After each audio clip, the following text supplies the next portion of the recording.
بسم الله الرحمن الرحيم. لا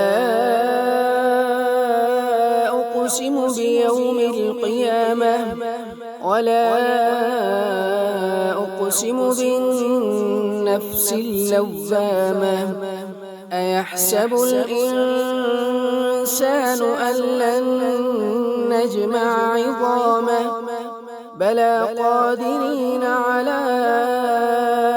أن نسوي بنانه بل يريد الإنسان ليفجر أمامه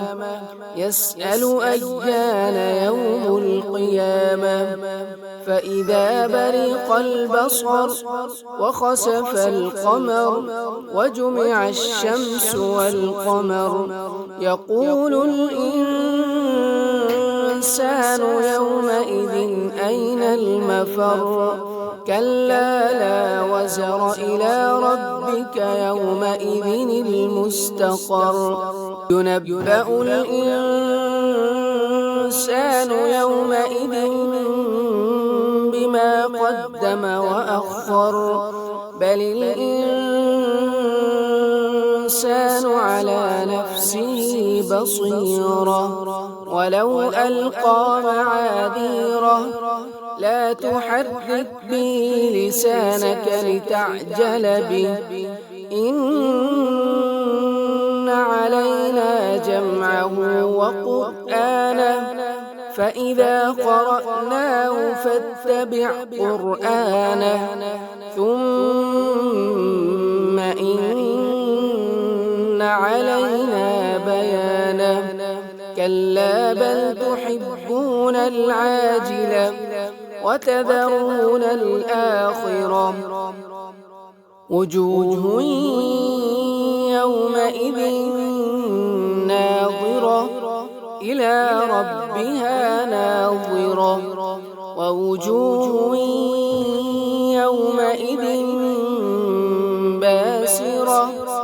تظن أن يفعل بها فاقرة كلا إذا بلغت التراقي وقيل من راق وظن أنه الفراق والتفت الساق بالساق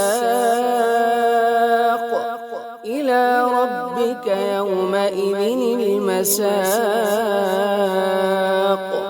فلا صدق ولا صلى ولكن كذب وتولى ثم ذهب إلى أهله يتمطى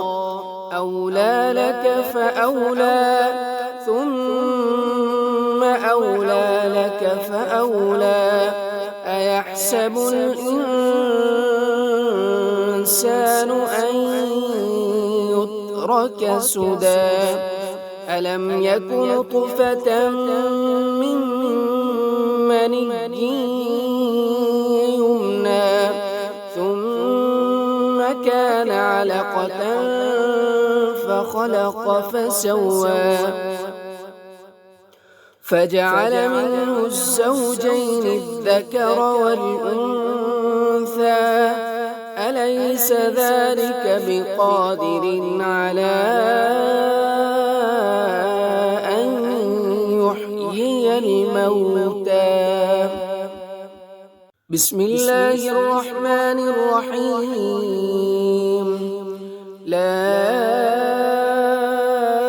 أقسم بيوم القيامة ولا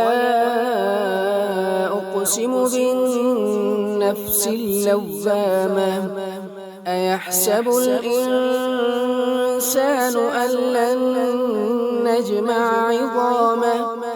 بلى قادرين على أن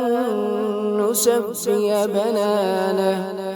بل يريد الإنسان ليفجر أمامه يسأل أيان يوم القيامة فإذا برق البصر وخسف القمر وجمع الشمس والقمر يقول الإنسان يومئذ أين المفر كلا لا وزر إلى ربك يومئذ المستقر ينبأ الإنسان يومئذ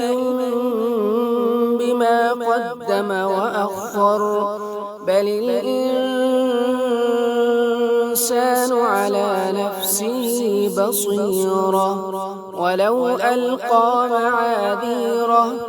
لا تحرك به لسانك لتعجل به إن علينا جمعه وقرآنه فإذا قرأناه فاتبع قرآنه ثم إن علينا بيانه كلا بل تحبون العاجلة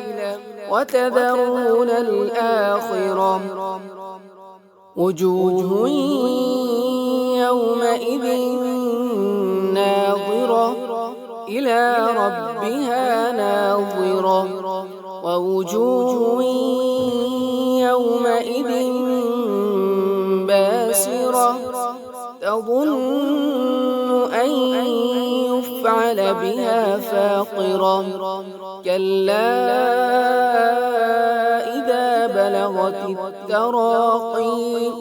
وقيل من راق وظن أنه الفراق والتفت الساق بالساق إلى ربك يومئذ المساق فلا صدق ولا صلى ولكن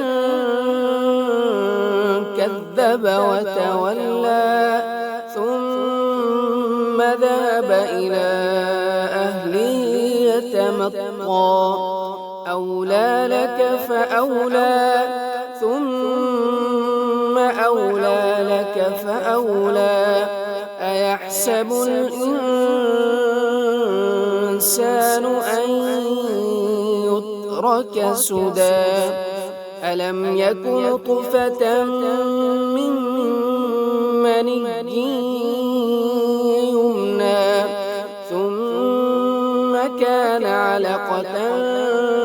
فخلق فسوى فجعل منه الزوجين الذكر والأنثى أليس ذلك بقادر على أن